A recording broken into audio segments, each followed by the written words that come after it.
So shall we start? Yeah, okay.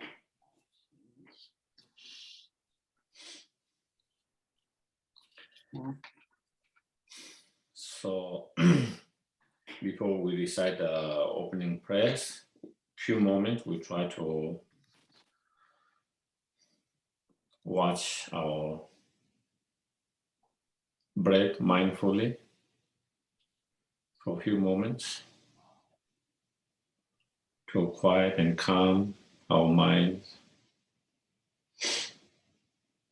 and to bring our mind in the moment, in the present.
Then we can try to generate good intention by thinking, by giving our precious time coming together here to listen,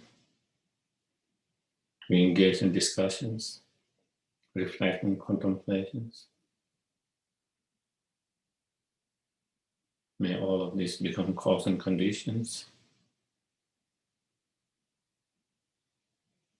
to develop inner strength, courageous, self-confidence,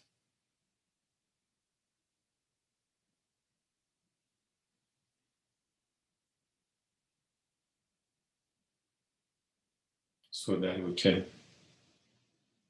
keep our mind positive and kind, even in the most difficult and challenging times and situations.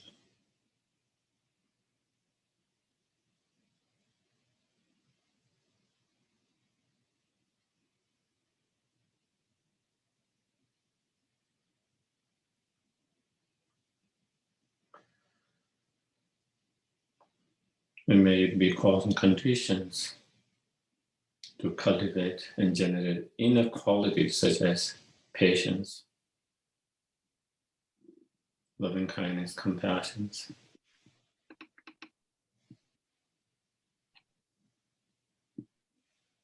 that can help support us to be positive and kind all the time, even in the most difficult times.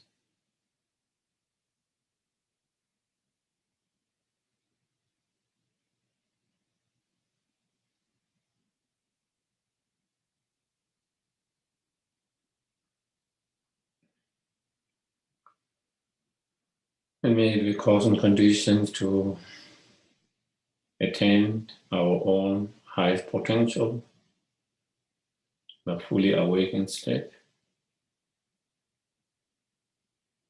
as soon as possible,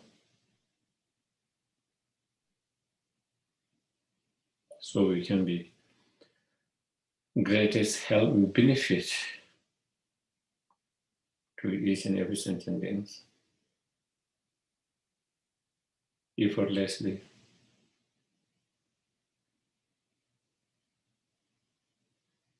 delightfully, without any limitations.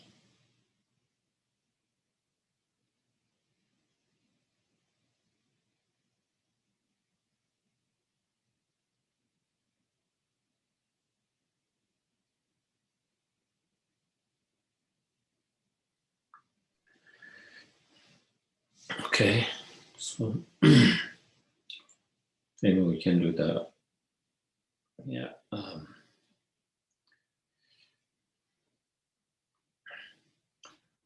I go for refuge until I'm enlightened to the Buddha, the Dharma, and the Supreme Assembly. By the merits I create through listening to the Dharma, may I become a Buddha in order to benefit all sentient beings. I go for refuge until I'm enlightened to the Buddha, the Dharma, and the Supreme Assembly. By the merits I create through listening to the Dharma, may I become a Buddha in order to benefit all sentient beings. Sangye chodam soke sonam chanchu batu dani. Geshe Sherab sonam Ludup sangye gopala.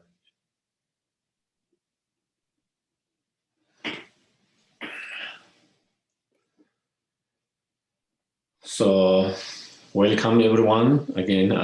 Thank you for joining today. And again, it's a continuity of the talk that we have been discussing for the last 2 weeks on the topic of how to keep positive and kind, even in most challenging, difficult time, which itself is challenging.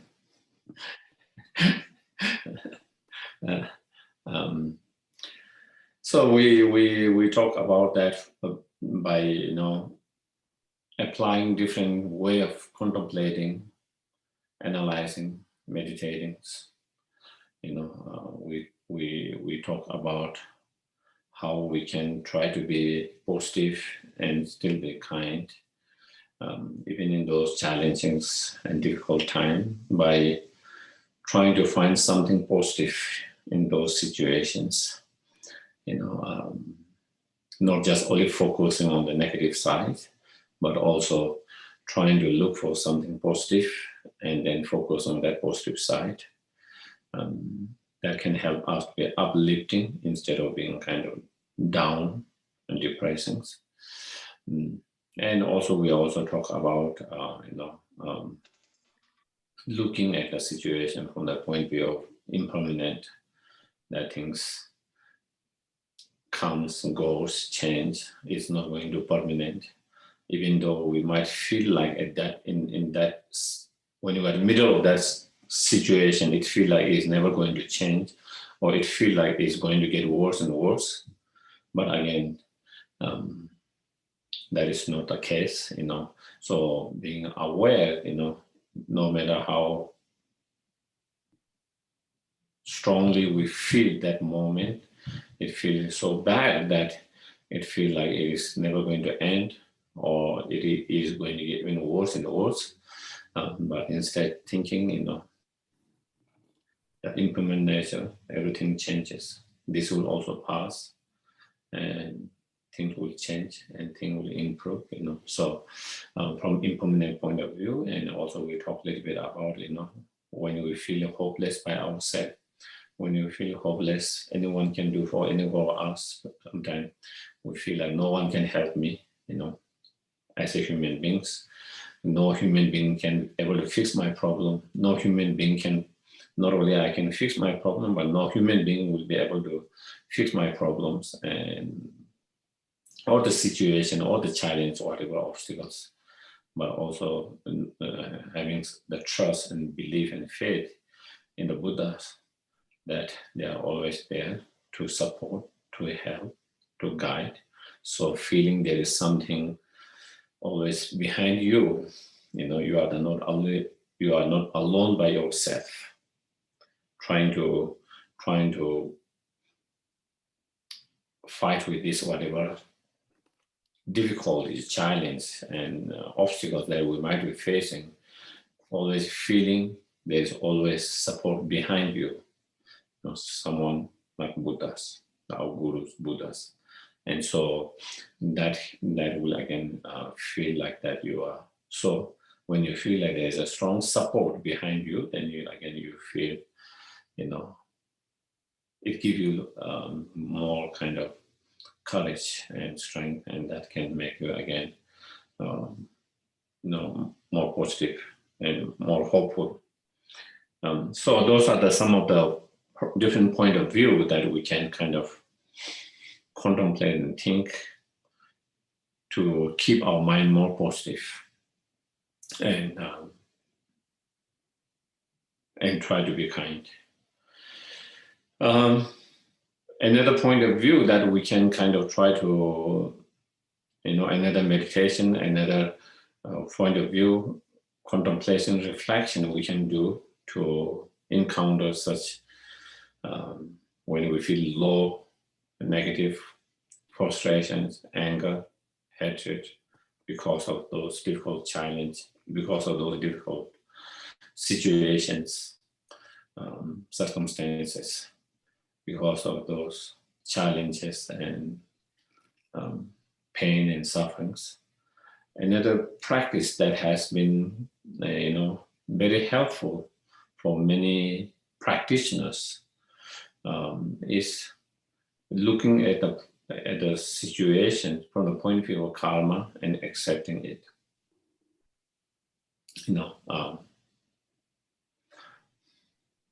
From the point of view of karma, and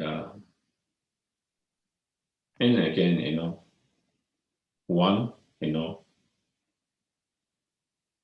when we encounter whatever challenges, difficult situation in our life, that can be very painful, that can lead us to be very frustrating, that can lead us to be very bitter, angry, and hateful feelings, all of that. And when we are instead of that state of, frustration, bitter feelings, and anger and hatred, then it doesn't help the situations. It makes things worse. We are already facing whatever challenge difficult. We are on top of that. Then we are adding up more problems with that kind of bitter feelings, with that kind of frustration, with that kind of anger, and with that kind of hatred. It doesn't change the situation, it makes it worse.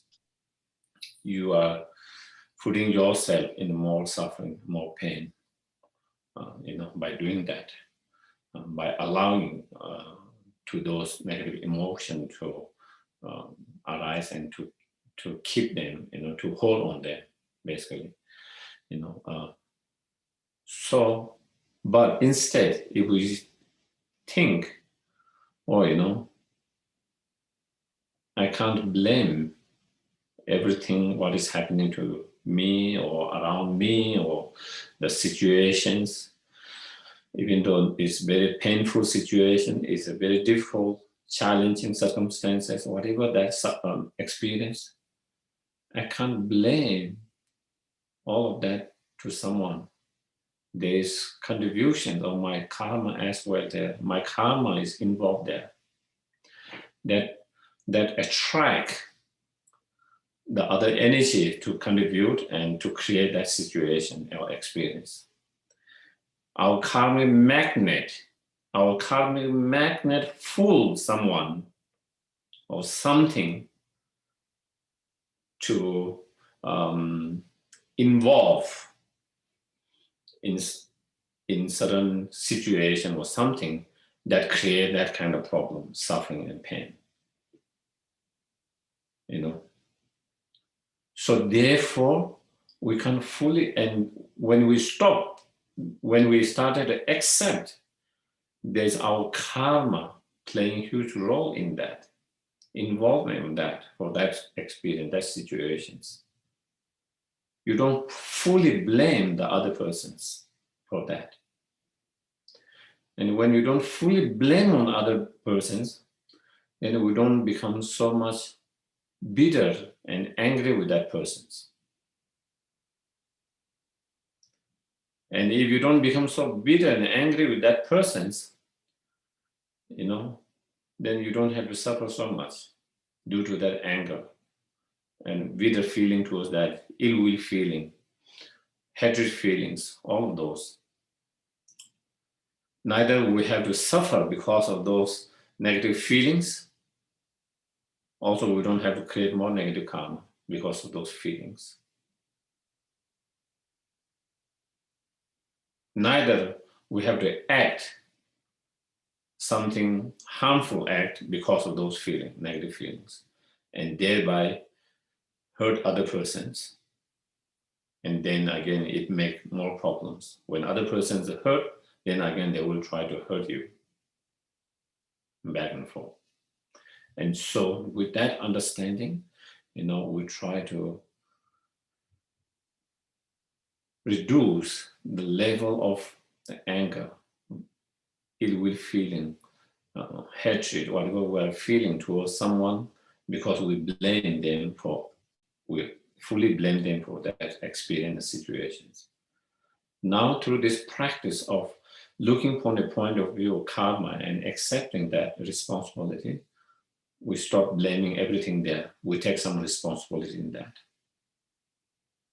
Just by doing that, the level of whatever negative feeling you had before, anger, hatred, it will be reduced, and that has been very successful for many practitioners who truly embrace this idea of karma and accept them from that point of view. A lot of Tibetans, who have experienced so much pain after 1959, what happened to their country, their families, themselves. Many have lost some families. There isn't much any family whose one of members has been killed, lost their life, and took everything, all of that.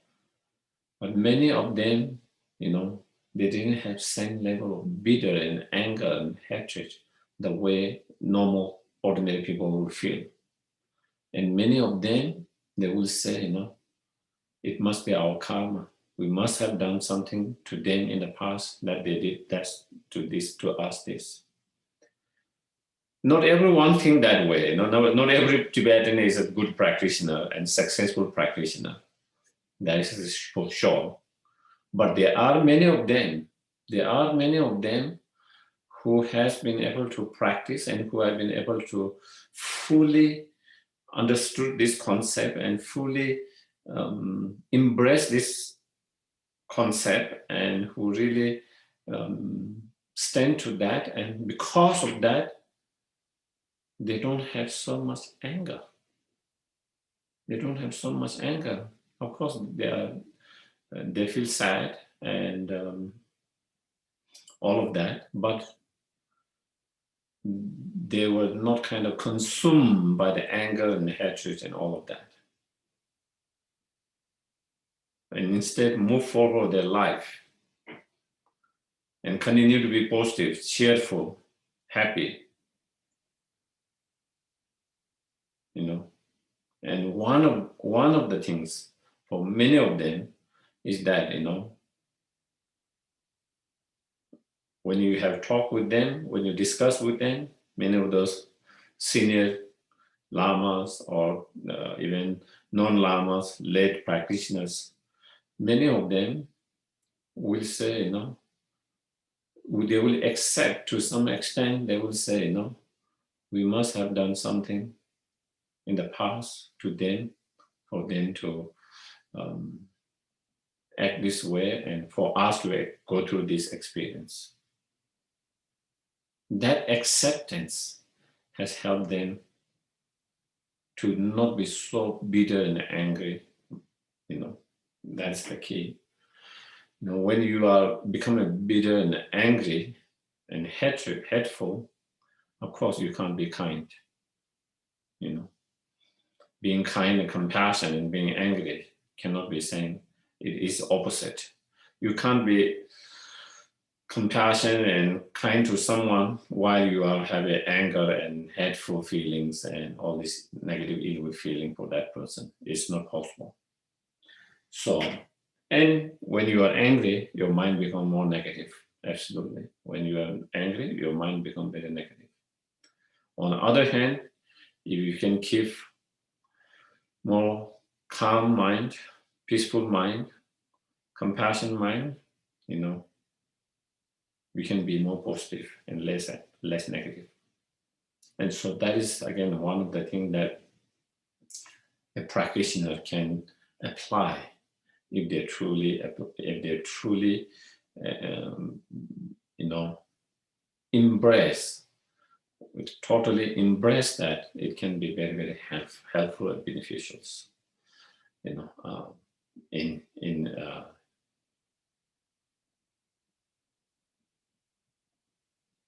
In accepting without being so angry, upset. So by doing that, then it helps us be more positive and kind, even in those difficult, challenging times. That is another kind of practice, method, meditation that one can apply among many other different practices we discuss. And not only one of the things, again, another factor here, when we think of, is a result of our karma of the past. Not only we think it is a result of past karma that we're experienced, but we should feel very grateful and joyful to experience that. That's another important factor. Because by experiencing that, we are purifying, cleansing that we have not been able to cleanse and purify, that is there. So by cleansing and purifying now, we don't have to deal with that anymore. We don't have to deal with that anymore. We don't have to deal that problem, sufferings of that karmic consequences in the futures. So because of that, being, not only not being upset and angry, but even being joyful, happy and joyful with that. Doesn't seem easy, isn't it? Definitely. It is not going to be easy, especially when we have not practiced all the time, and then you try to do that when you are actually in a very difficult, challenging problem. But if someone has been practicing all the time, even in those difficult challenges, when you think of that, when you contemplate on that, then you can really feel about it, because of that practice, familiarity of your practice in your life. Otherwise, someone says your karma, we freak out and get upset to the person who says your karma or resolve your karma, to get it. Even we have idea about karma, and even though but when I'm going through some challenge, difficult and painful experience, someone says, is resolve your karma, you will be very upset and angry. Think, oh, that person had no compassion. That person had no concern and compassion, had no idea what he or she is saying, because they don't experience, that is why they said that. Only if they experience, they will not say that. All kind of those negative feelings and comes and But someone who have been really practicing, someone remind them, oh, do you know it could be just your resolve your karma, or then they suddenly, oh, yeah, it's true. It's true. Someone just remind them, and they feel, oh, absolutely it's true. And then they can go back to their practice. So they don't get upset with the person who remind, they feel grateful. Thank you for reminding me that. Thank you for reminding me that. You know, I forgot about that. And you just reminded me, thank you. And so then you are able to go back to practice and then be able to accept, oh, yeah, it's absolutely is my own karma, role of my karma there. I can't blame everything to that person's. And by doing that, again, you know, your, as you mentioned, anger, hateful feeling, all kind of become more weak, you know, less intense. So that is, and then, you know, so that is not only feel is a result of karma, but really feel I'm purifying. It's not just experience, but I'm cleansing, purifying so much negative karma that I don't have to experience in the future. That is important factors. Then you see there's a meaning in that. There's a purpose in experiencing that. There's higher meaning in, there's higher purpose and higher meaning in going through that difficult, challenging situation, painful situations. I was giving an example recently, you know, it's like, you know, if you have borrowed 1 million from someone, okay, and you have the debt, you have to pay 1 million, and that person says, you know, you don't have to pay 1 million, you just pay me 1,000, and I will let go of all this rest of that. How joyful you will be, how excited you will be, you know. That is similar because of whatever pain, suffering, challenges that we're experiencing now. By going through that, we are purifying so much negative karma that otherwise we'll experience in the futures in a lower rebirth, and so much suffering of in lower rebirth. And that is being purified through experiencing that. You know, and I was mentioning that has been mentioned very even clearly in Dhammapada Sutta by Buddha himself. You know, when you practice the Dhamma, you know, as a good sign of your Dhamma practice, you know, it purifies a lot of your negative karma. And as a sign of being purified of so much of negative karma, you can experience some challenges, some difficulties, some obstacle in this life. But it is something good. It's a good sign. It's like a recovery of some kind of sickness. For example, what you call, sometimes you have this kind of, you know, I think it starts with B or P, like Oil? Yeah, maybe oil. Yeah. Oil. Yeah. When it's ripened, you know, it's painful, but then it's a good sign. You know, it's kind of healing and recovering when the past comes. So it is as painful it is, but it's a good sign is because now you will be healed of that. So that's how we try to see all situations, like it's a good sign.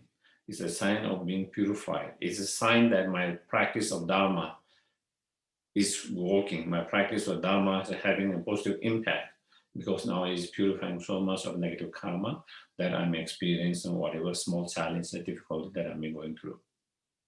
And through that understanding, feeling more joyful and happy about that. If we can do that.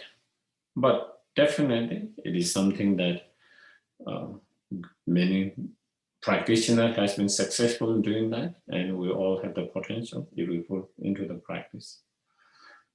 It's not just a theory and idea that no one can achieve that. It's not just a good idea and theory that sounds good, but that is something not impossible to achieve it. That so many practitioners has been able to apply and being able to be successful that by applying that. And we, as I mentioned, we all have the same potentials. It is only a matter of whether we put into practice or not. Another practice that has been very beneficial and helping for the practitioners, in dealing with such challenging, difficult, and to keep their mind positive and kind without being, frustrated, angry, bitter, and all of that, is the practice of Tonglen, taking and giving. The practice of Tonglen, taking and giving.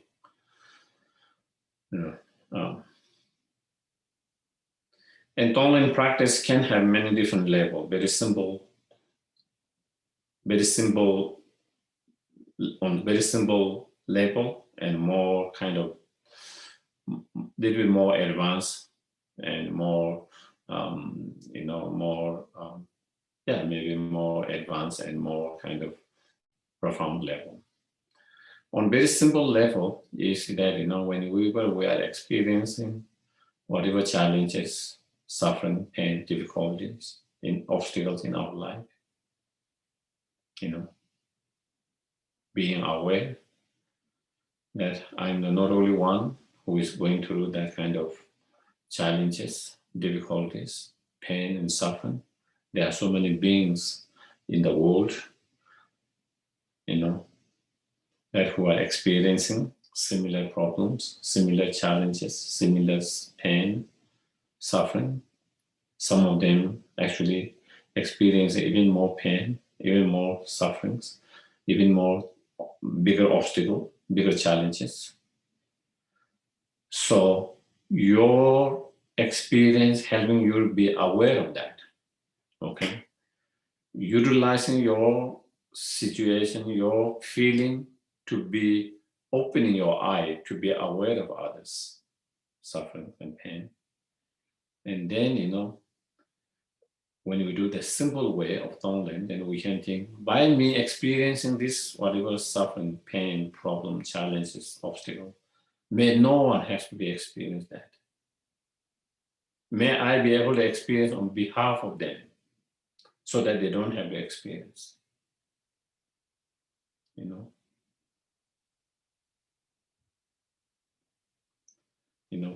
By me experiencing it on behalf of all of them, on behalf of all of them, may they be free from their obstacles, pain, sufferings, challenges. May no one have to experience such pain, such challenges, of obstacles, difficulties in the future. So that you use that, you use your, you make that strong wish, prayer, and you sincerely wish to that, may I be able to experience on behalf of them, so they don't have to experience. When you do that, then again, it feels meaningful of you experiencing. Because you are experiencing that not just for yourself, but on behalf of all sentient beings. For a higher purpose, for a greater purpose. And by doing that, again, you don't become as bitter and as angry and upset with that, because you see there is some, even in this problem, even in this obstacle, even in this pain, there is something good in that. Because of that.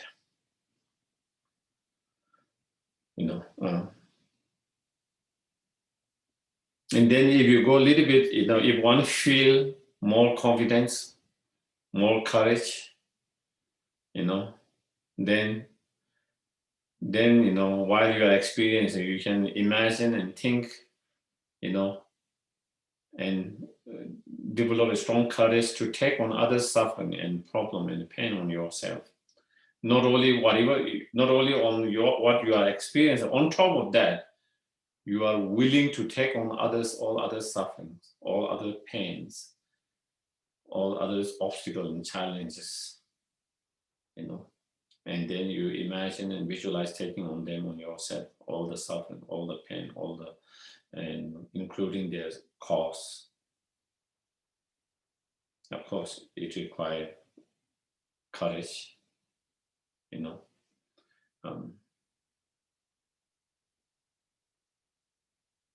but if we have the courage to do that, then if we do that, then you do that, and then again it becomes very powerful, So then, you don't feel the problem as a problem. You don't feel the obstacle as an obstacle. You don't feel the challenge as challenge, because it's nothing. You are only, whatever you are feeling, that you are willing to take on 1,000 times, 100,000, 1 million times bigger than that one yourself. Do you get it, what I mean? What you are carrying is maybe 1 pound now. And now you have courage to take on 100,000 pounds on yourself. And so this 1 pound is nothing. It's so light. It's not heavy. It's not a burden. Because you have this incredible courage, the willing to take 100 pounds on yourself, 1,000 pounds on yourself. And then this small problem becomes so small that you don't see it as a problem. You don't feel and see it as an obstacle, problem, suffering, pain. It's nothing.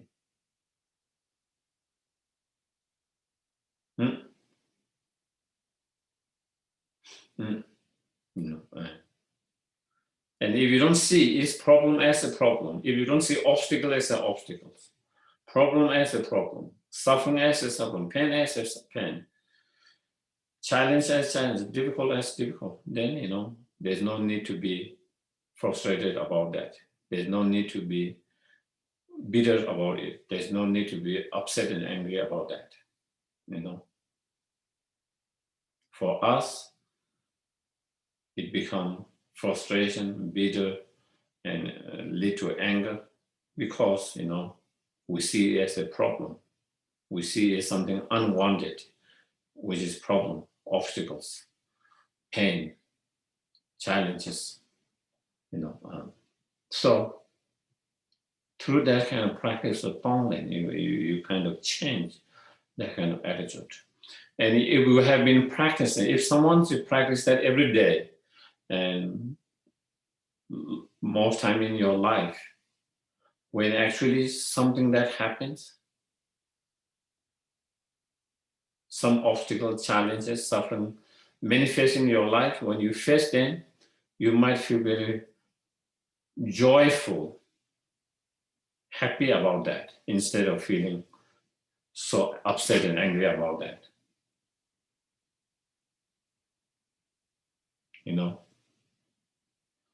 How can that be? Many great practitioners, many practitioners had that experience. Let me share few of them, that I know of, from some in scripture source, some other friends, and some in discussion with others. One of the great teachers, Domdemba, the great Domdemba, he is the Katamba master who founded Katamba tradition. He was the main disciple of Atisha. He was a lay practitioner, and he was the most closest and main spiritual son of Atisha in Tibet. they were both very close, and he received all the instruction teachings from, and he used to practice the practice of Tonglen all the time. His main practice of love, compassion, bodhicitta. And part of that practice, Tonglen practice, was one of the very powerful practice to cultivate and improve loving kindness and compassions. That is one of the technique, among many other techniques, one of the main strong technique. He used to practice that all the time, and very compassionate, very kind. And I was saying, at a certain time, there's mentioning of leprosy in many of the Kadamba's writings and teachings. So it must be quite common at that time. So it could be, around 11, 12, 13th centuries, leprosy was very much spread in Tibet, it seems like. And he was helping those patients, people who experienced leprosy. He was very supportive, very helping, spiritually and physically, but at the later part of his life, he also had leprosy himself,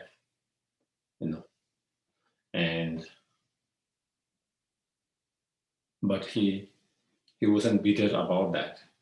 He wasn't bitter and angry about that. He was ordinary beings, not someone who doesn't have a strong practice, who will think, I've been helping all these people. I've been so kind, compassion, trying to help others. How come I have these problems? How I don't deserve this, So we can have all these kinds of bitter and frustrations and bitterness of all these things. Why is it happening to me? I should be happening that. I don't deserve that. I have been so kind and helping and compassionate to others. But he was never like that. He was never even, he happily accepted it. He happily accepted it, and then, saying, I have been doing all this Tonglen practice. I was just imagining taking on other suffering. Now I'm able to really take on suffering. Before I'm just imagining and visualizing taking on other sufferings. Now I'm really experiencing the sufferings. That is a good sign. This is something I wanted. This is something I was hoping. This is something I wished. This was something I prayed for. This was something I looked for, and now it's happening. It's like your prayer has been answered. Your wish has been answered. And so therefore, he feels so joyful and happy because all this my practice has been answered. The practice of doing Tonglen now has been, before it was just imagination, now it's really happening. Now it really experiencing. Imaginations turn into reality. And feeling so grateful, helpful, and joyful. And so that is how true practitioner, when you apply that practice all through your life, and then when certain situation like that happen, the effect of that practice is such that you accept it with a joyfulness and gratefulness, delightfulness instead of bitter and anger. Isn't that such a powerful and wonderful, and there's many of that kind of mentioning by many other Katamba masters as well. When they encounter that, they say, oh, this is what I have prayed for. This is what I wish for.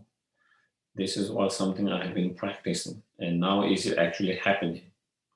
And they should go, I should be happy, I should be joyful, and reminding themselves, and they tried, and they did become joyful and happy about that.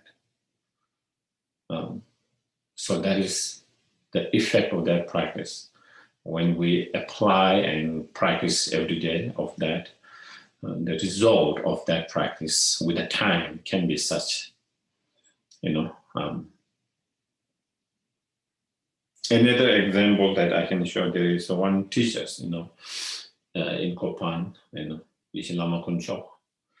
He passed away a long time ago. Now his reincarnation is, kind of teenager, and he spent many years totally dedicating himself, retreat and practicing, So part of his practice, many practice, Tonglen was one of his practice, and there is a instance of one time in Kopan, during the summer when it was raining, he was coming from his house down, and there were stairs, and the stair was wet, and he slipped, and he fall down, and hit his head and his back on the stairs, He says he feel great blissful. When he was sharing that his experience with one of his friends, someone, he feel great blissful and happy, joyful. Sounds like he took some kind of LSD or something, isn't it? Sounds like he must have taken some maybe marijuana and bliss out. But that is how he felt it. He's kind of, what you call, immediate kind of reactions or feeling of that after that. Kind of, it's not that he tried to create that, it's just he felt that. And the reason is, he said, he was also good at kind of doing kind of definitions, we call more and kind of definitions. A lot of people go and ask him to do that, and I think he did some definition and something for Lama Sopa Rinpoche, and there was some obstacles, health obstacles for Lama Sopa Rinpoche, So it seems like he has been practicing of taking the obstacle on himself in his practice, in his Tonglen practice, visualizations, kind of taking on all the life obstacle of Lama Sopa Rinpoche, because he saw there were some obstacles and he was practicing that. And when he fell there, he felt like he had taken all the obstacle on himself by falling there. He felt like that all Lama Sopa Rinpoche's life obstacle was happening on him, and he was able to take on them, and therefore he was so blessed and happy. He felt very happy and blessed because he felt like Lama Sopa's all this obstacle came in that form, in that where he fought it and cleared of that obstacles. That is why he was so feeling so great, happy and joyful and blissful about that.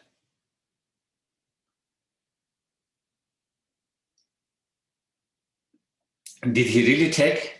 We don't know. It is a subject of discussions. Did he really take it? Can someone really take it? All of this is kind of big subject of discussions.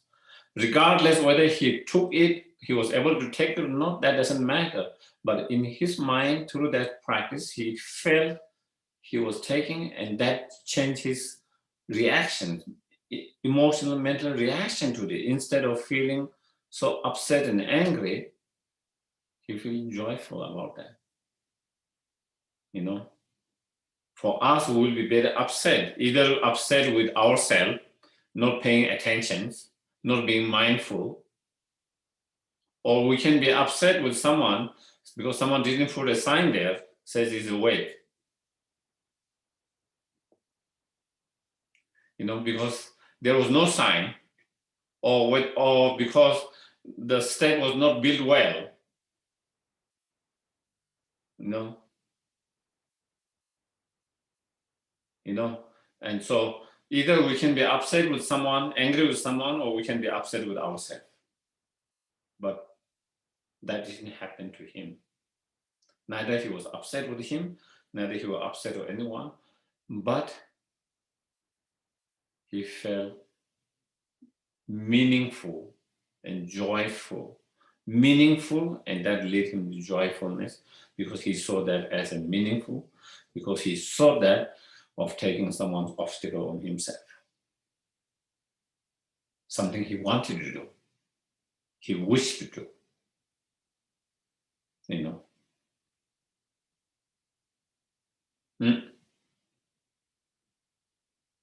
So that is, again, that is a result of someone who has been practicing all the time, and then when some situation happens, then that is how they feel it. It's a result of such practice.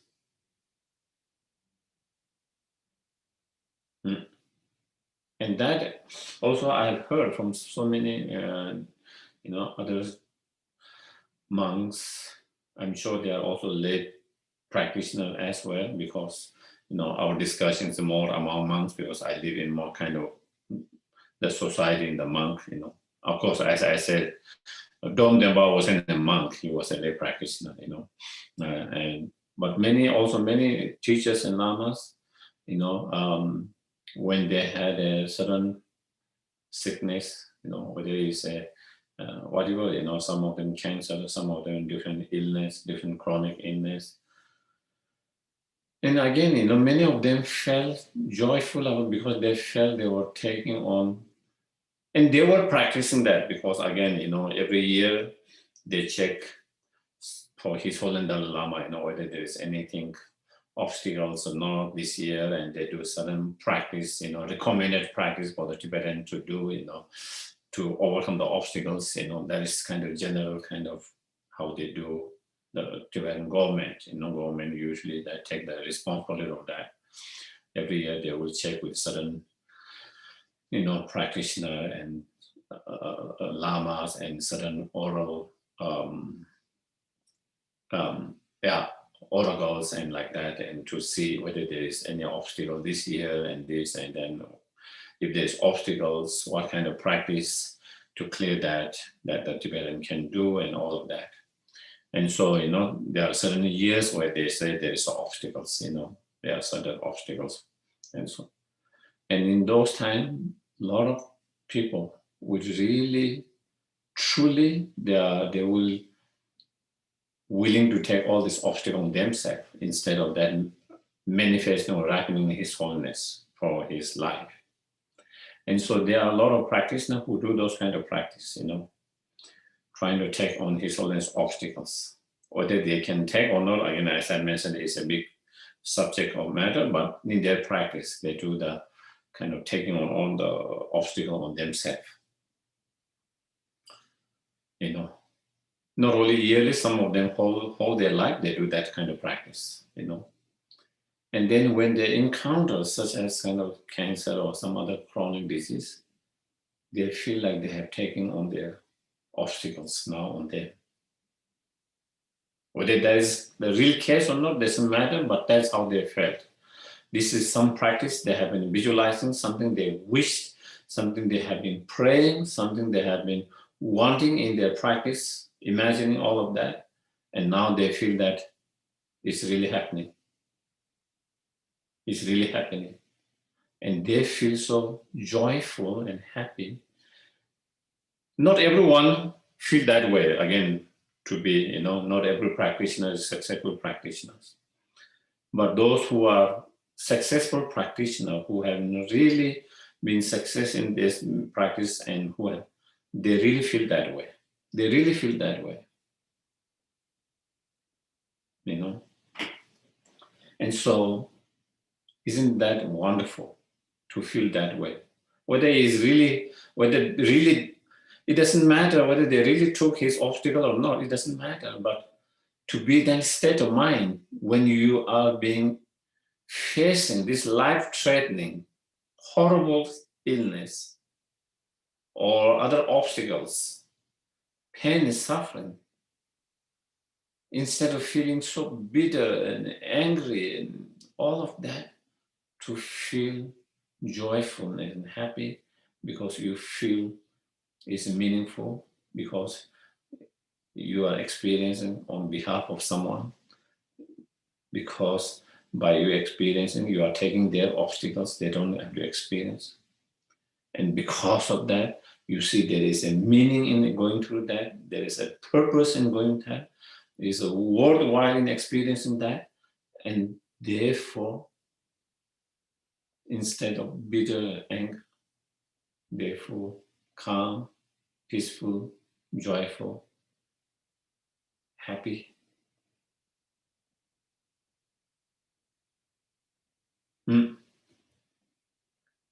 So, so it is not just a theory, and it is just not a that even in now there are a lot of practitioners who feel that way,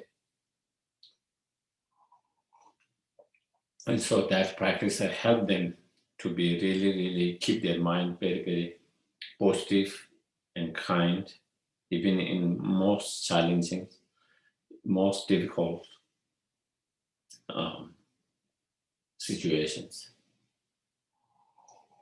Mm.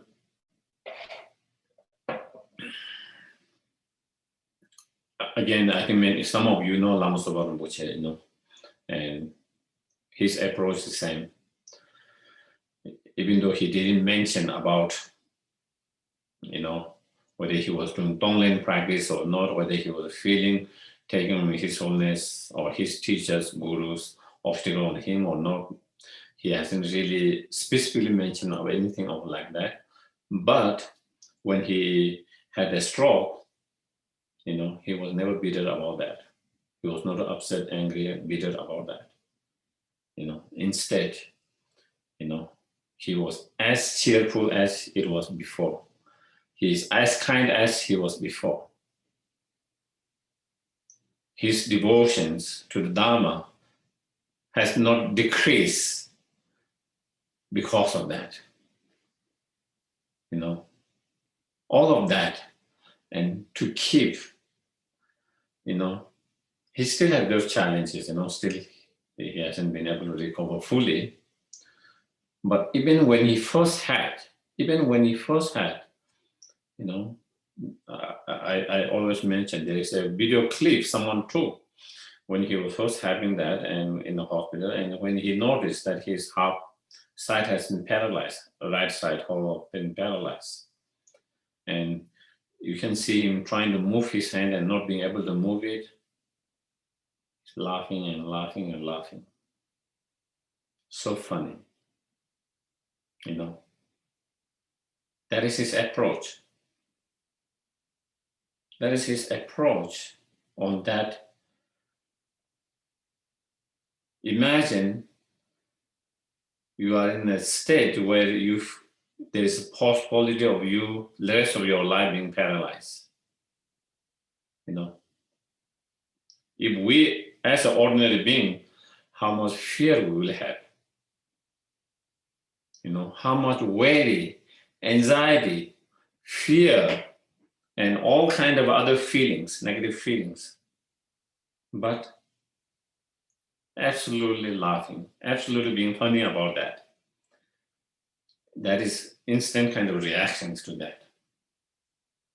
And those are a sign of great practitioners.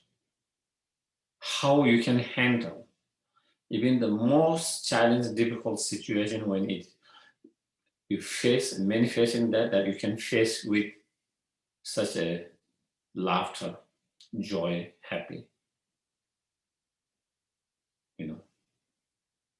And of course, the attendant and his attendant, everyone sharing, the first thing Rinpoche was concerned, not about himself.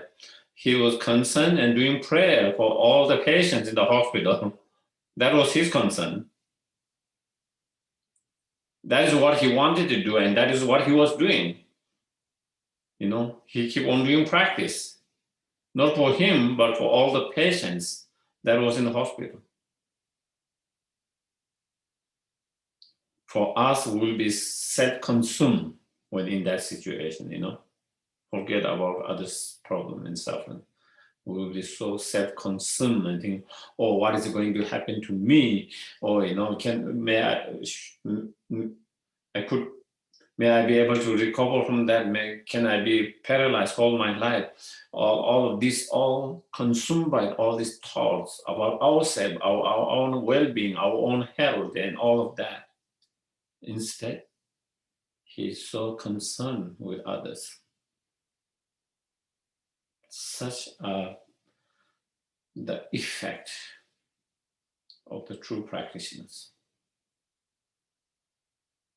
True practitioners. So there are so many examples in our lifetime, so many example teachers, practitioners, who live those teachings, who just not just talk about them like myself, but who actually practice and live those practice. And so it's a very inspiring. They are really, really great example. Not just we don't just kind of talk about those theory, but who actually really practice and live those. And so that means if we also put effort, it is possible for us. There is a hope possible that we can also be able to remain positive and kind, even in those challenging times. Even those challenging times. We can, if we practice, we can also, just like them, we can be also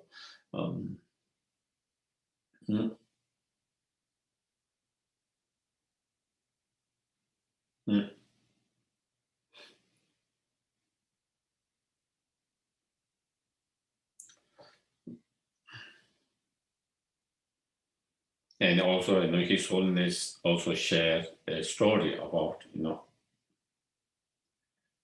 I think one time I think it must have been 2012, when he had to cancel one Kala Chakra in Bodh Gaya, because suddenly before the Kala Chakra started, he got sick and he had to go to the hospital. And of course, the physical pain was very strong, in that moment, and so when they were driving to the hospital, and he said, he saw a lot of homeless people on the kids and others, on the street, as they were driving through.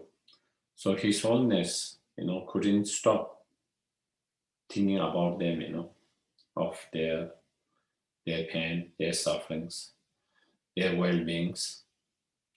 Throughout the drive, his mind was consumed, if you might say. I don't know whether it's the right word, but if I use that, his mind was consumed by concern of all these people that he saw with so much challenges, sufferings that he saw on the street while they were driving. He totally forgot about his own pain and his own problem. He totally forgot about, the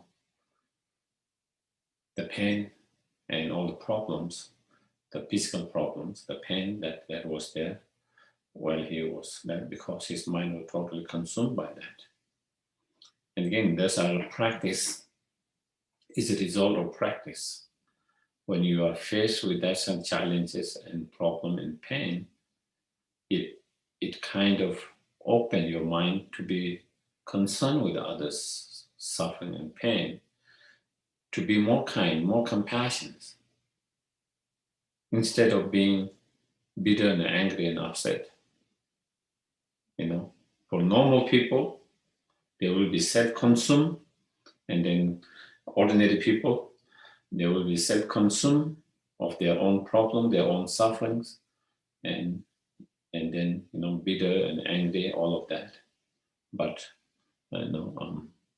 so again, all this different experience by those great practitioners, masters, clearly shows, the ability of our mind, if we train our mind, if we work with our mind through practice, our mind has the ability to be very positive and kind, and even joyful and happy, even in most difficult, challenging, and difficult times.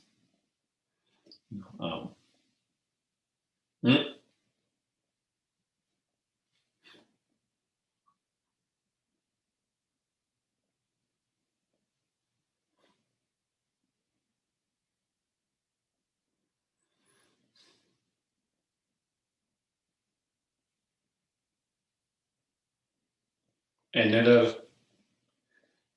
I don't know, maybe, okay, maybe I can talk a little bit before we open for discussions. Another kind of, another different way of tackling, that kind of our mind when we are facing challenging, difficult time, problems and suffering and pain is there's one verse from Shantideva, Guide to Boso Way of Life, and His Holiness very often recite that, quote that, and he said he applied that all the time and he find it very helpful and beneficial himself. And I think, sometimes I also try to apply that, it's not always success all the time, but sometimes try to apply that, and sometimes it is very helpful. Maybe, and I think many other probably practitioners can have found helpful and might find helpful. And that is, when we face some challenges, difficult obstacles, problems, it leads to a lot of fear, worry, anxiety, because of that, because that situation, we worry about what might happen, what will happen, and how it's going to affect this and that, a lot of worry, a lot of fear, a lot of anxiety, and that fear, worries, anxiety can lead to bitterness, anger, all of that, a lot of time. Our frustrations, anger, a lot of time it comes from fear, a lot of fears, and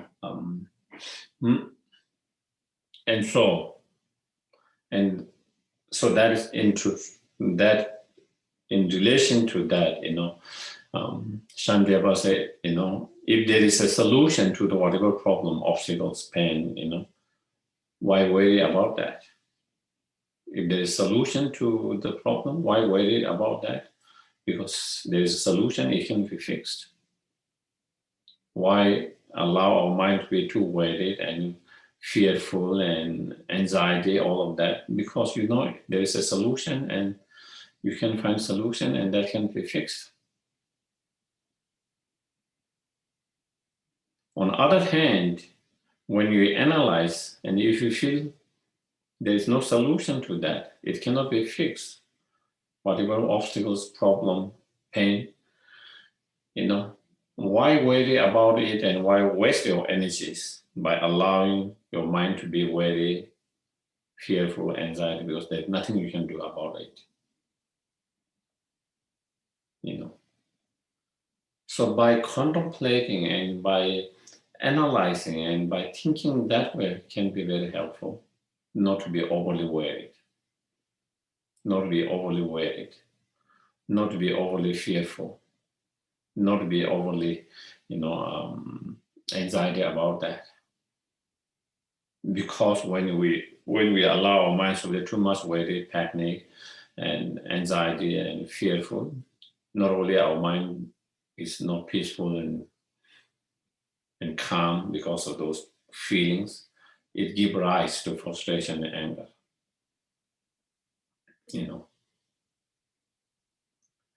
As I was sharing, in one of the other classes, if you look in the world,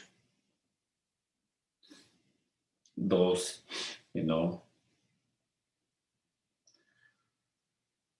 whether it's different leaders, of whatever political, religious, or different leaders, people, they exploit, not everyone, but those who bad leaders, who want to take advantage, they exploit the people's fear. There's a lot of frustration and anger because of fear. Regardless of whether fear is based on valid reason or not valid reason, of course, there can be discussions and all of that. Whether that fear has any kind of solid reason or not. But whatever, there's a fear. Because of that fear, then it leads them to frustration and anger.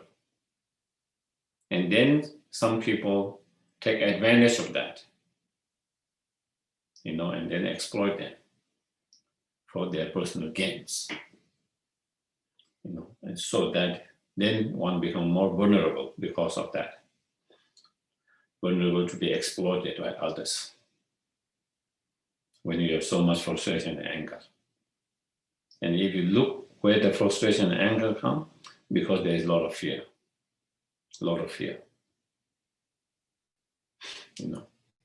So definitely it's much more better and healthy not to have fear. So much, we have so much unnecessary over fears and worry, anxiety, all of that, and that lead to the other negative emotions, and that lead to be your mind to be very negative, and very unkind and uncompassionate. And so to deal with that again, contemplating, thinking the way Shantideva described is another helpful tools. Another helpful tools that can be helpful if we think from that point of view, if we contemplate from that point of view, if we analyze the situations from that point of view, by seeing from those two possibilities, so again, I think that is another helpful and powerful kind of tools to deal with, not to have strong fear, anxiety, worry, and by not having a fear and anxiety, then it reduces the cause and conditions, certain cause and condition to lead to frustration and anger, and thereby leading to being negative and unkind. And so there's less of that, and there's less of worry, less of fear, less of anxiety, means there's less of frustration and anger. When there's less of frustration and anger, then there's more space and hope for more positive and more kindness. And so through that is how we can try to keep our mind to remain more positive, more kind, even in those challenging, difficult times. So again, we discuss about different tools, different practice, different method that can be used. And all of those methods can be very helpful, beneficial. We can apply all those methods, or we can see, that particular method is more suitable for me, that will be helpful to me, that can be beneficial to me because of my because of the way we think, our mind, and then we can try to apply that as much as possible, And the point, one of the point is we had to practice those when we are not big challenges and difficult and pain, And so if you practice that, even when things are well and good, you continue to practice every day, all the time. And then when we do encounter any difficulties, and because you have practiced over the time, you are quite good at the practice. You are quite familiar with the practice enough. So when you apply that in those difficulties, it becomes effective. If I don't practice normally, and then when challenges happen and I try to apply those, it might not be so as powerful, as helpful as it can be, because that is not practice that you are good at. That's the practice that you have not done enough, and not powerful, not strong enough to encounter that strong negative emotions. Your practice is weak and the negative emotions too big and too intense, And so, because one of the problem with us is, normally we don't practice, we don't apply. And then when problem really happens, then we try to apply, but the practice is not strong because we have not done that before so often. And so, but the emotion, negative emotion, what you are going is very strong, very intense in that moment. And then it feels like, oh, it doesn't work. Do you get it? It feels like, oh, this meditation doesn't work. This practice doesn't work. This practice is supposed to be, to reduce that strong negative emotion, but it's not happening. Seems like it doesn't work. Maybe, this practice doesn't work. That is sometimes we can feel, but that is not because of that. It's because, and so that is why we have to practice. And that was where some of the example I gave with some of those practitioners and great teachers, they didn't even have to practice instant kind of feeling and reactions. And it's so different because they practice all the time,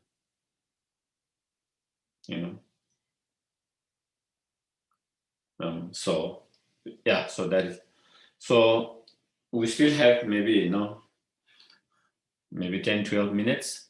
So I just open so that if anyone has any questions or anything to share and discuss,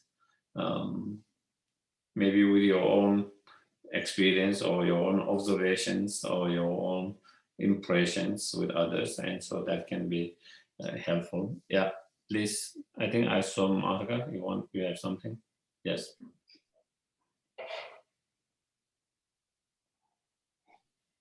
You're on mute, Marga.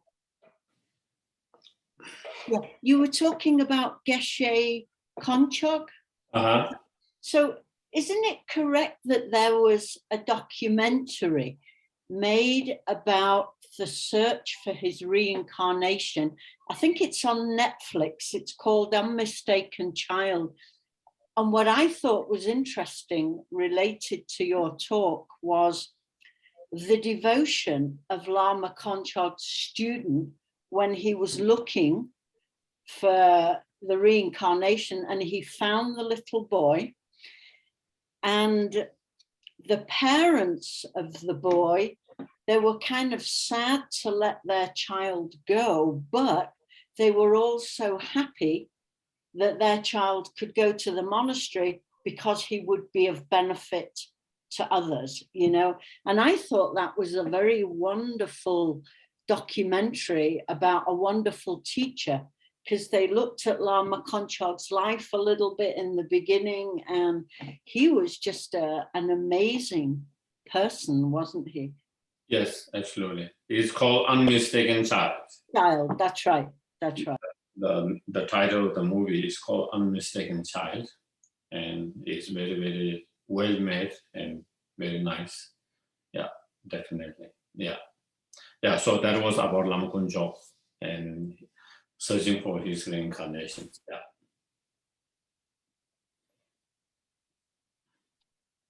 Geshe, this is Heather.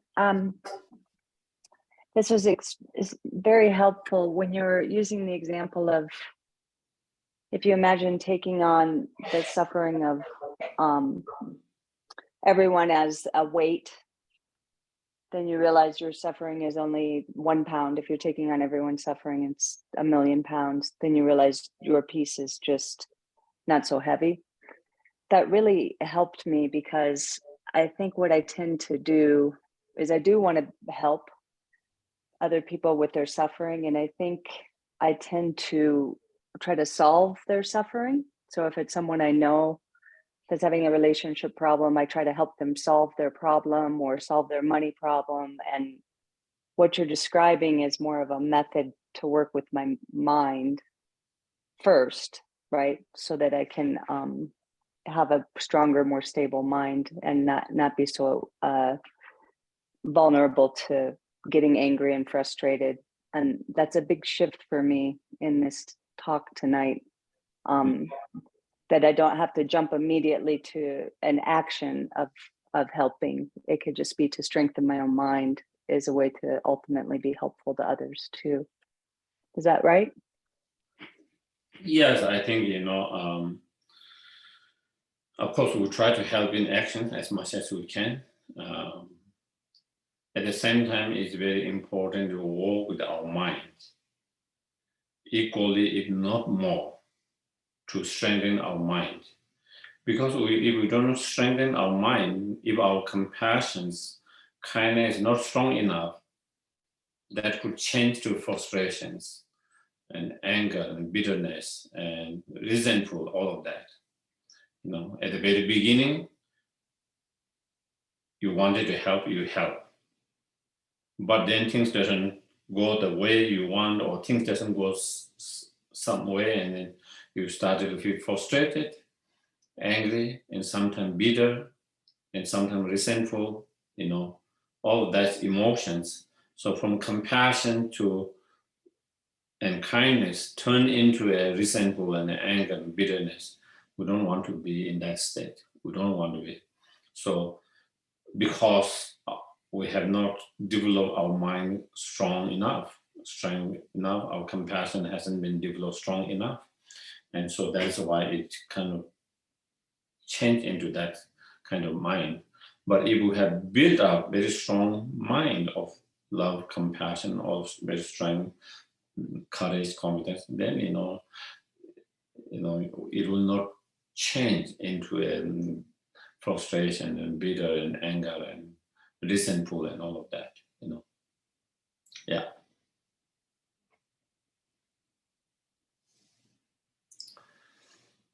Any others?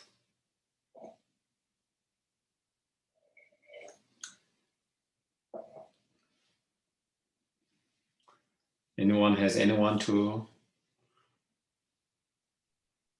I have a question. Yes, please. Yes, please. How do you know if someone has done something harmful, whether you should try to fight back or just have compassion and thank them for taking some of your negative karma? I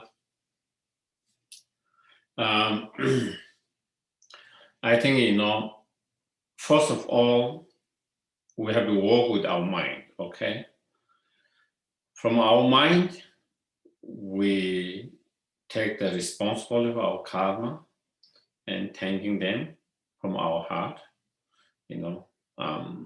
that they had helped us to purify our negative karma, so they had helped us to purify our negative karma so that we don't have the experience of that. So from our heart, that we try to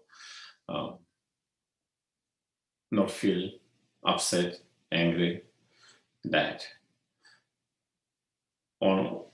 At the same time, you don't want to encourage them to do that to yourself in the future, to others, because that can be hurtful, harmful to others. And also that person himself or herself, because they are creating a negative karma by engaging in such behavior or such actions, by some kind of hurtful or harmful actions, they are creating also karma for their own suffering in the future and also hurting and harming someone. So you don't want to encourage that. So you will have to take actions to not to encourage them to do that and to stop from doing that. But you do with that, if possible, with love and compassion. Even if we can't do love and compassion, at least we try to do more neutral mind without being upset and angry. And that's the key. So there is no contradictions while you are trying to protect yourself or protect someone else from, physical or verbal harm and or even emotional, harm and hurt, to protect yourself or someone else, and also protecting the perpetrator themselves. To protect at the same time. So taking action to protect that, whatever that is required, but at the same time, not to have harsh feelings and negative feelings. Instead, feeling of grateful in a sense that it helps us to purify negative karma and so on. At the same time, while it is being purified, but at the same time, you don't want them to encourage to create negative karma themselves and also to more harm and hurt for oneself and others. So, yeah. So I don't know whether that there was any help or not, but yeah. Yes, thank you, Geshe. Yeah, okay. Geshe. Tujiche. Okay. Any others? Otherwise, we will do the dedication then.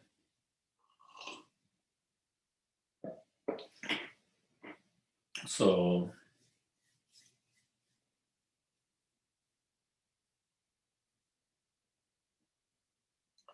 may all beings everywhere plagued by the suffering of body and the mind obtain an ocean of happiness and joy by virtues of my merit. May no living creature suffer, commit evil, or ever fall ill. May no one be afraid or belittled, with a mind weighed down by depression. May the blind see forms and the deaf hear sound. May those whose bodies are worn and torn be restored, finding repose. May the naked find clothing, hungry find food. May the thirsty find water and delicious drink. May the poor find wealth. Those weak with sorrow find joy. May the forlorn find hope, constant happiness, and prosperity. May there be timely rains and bountiful harvest. May all medicine be effective and wholesome prayer bear fruit. May all who are sick and ill quickly be free from their ailments, whatever disease they are in the world. May they never occur again. May the frightening cease to be afraid and those bound be free. May the powerless find power and may people think of benefiting each other for as long as space remains. For as long as sentient beings remain, until then may I too remain to dispel the miseries of the world. Thank you very much, everyone. And again, thank you for joining and hope to see you in the next Monday. That will be our last session on this particular topic at this time. Thank you, everyone. And if you find any helpful tips here and there, try to apply that. That is the main point. Okay. Thank you. Thank you. Thank you, Geshe. Thank you, Geshe. Thank you. Bye. Thank you. Bye.